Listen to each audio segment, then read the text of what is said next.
Le secteur hôtelier appelle à l'aide, nous n'avons aucune perspective, il faut des mesures urgentes. Depuis les premières mesures de confinement en Belgique, les hôtels n'ont jamais été obligés de fermer leurs portes. Seuls les bars et restaurants des établissements ont dû stopper leurs activités.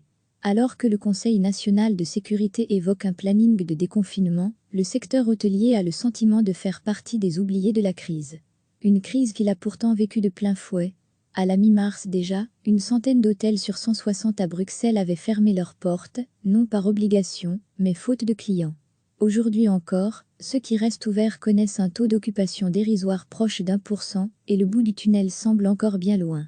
L'impact sur le secteur hôtelier a commencé longtemps avant le confinement, dès la fin février, début mars, précise Rodolphe Van Wiehenbergh, secrétaire général de la Bruxelles Hotel Association.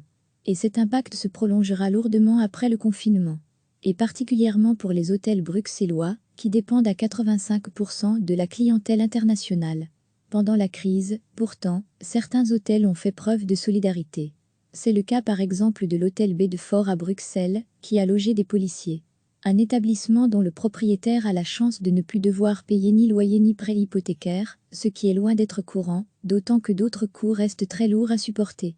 Les frais fixes d'un hôtel vide ou fermé sont colossaux, explique Rodolphe Van Wiehenbergh. On parle de 30 000 à 70 000 euros pour un hôtel d'une centaine de chambres sans même compter un loyer ou un crédit hypothécaire. Il y a donc urgence à intervenir, car dans notre situation, accorder des prêts ou des reports de charges, ce n'est pas une solution.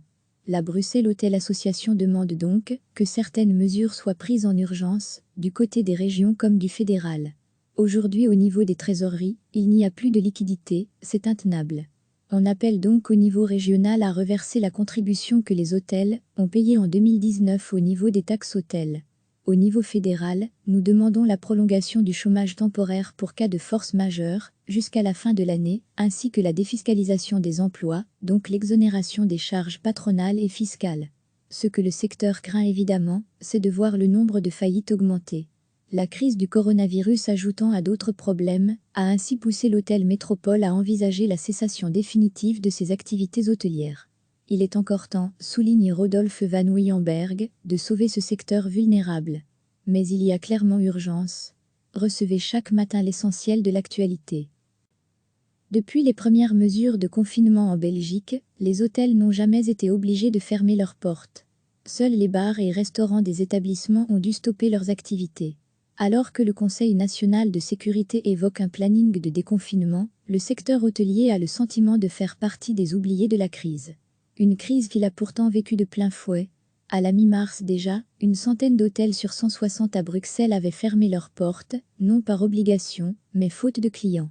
Aujourd'hui encore, ceux qui restent ouverts connaissent un taux d'occupation dérisoire proche d'1% et le bout du tunnel semble encore bien loin.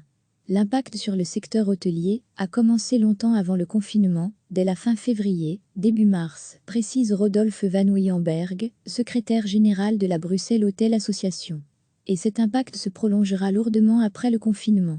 Et particulièrement pour les hôtels bruxellois, qui dépendent à 85% de la clientèle internationale. Pendant la crise, pourtant, certains hôtels ont fait preuve de solidarité.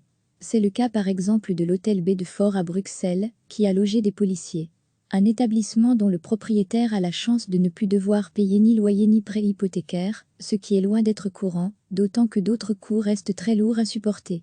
Les frais fixes d'un hôtel vide ou fermé sont colossaux, explique Rodolphe Van Wiehenbergh. On parle de 30 000 à 70 000 euros pour un hôtel d'une centaine de chambres sans même compter un loyer ou un crédit hypothécaire.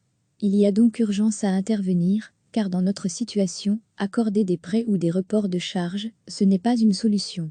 La Bruxelles Hotel Association demande donc que certaines mesures soient prises en urgence, du côté des régions comme du fédéral. Aujourd'hui, au niveau des trésoreries, il n'y a plus de liquidité, c'est intenable. On appelle donc au niveau régional à reverser la contribution que les hôtels ont payée en 2019 au niveau des taxes hôtels.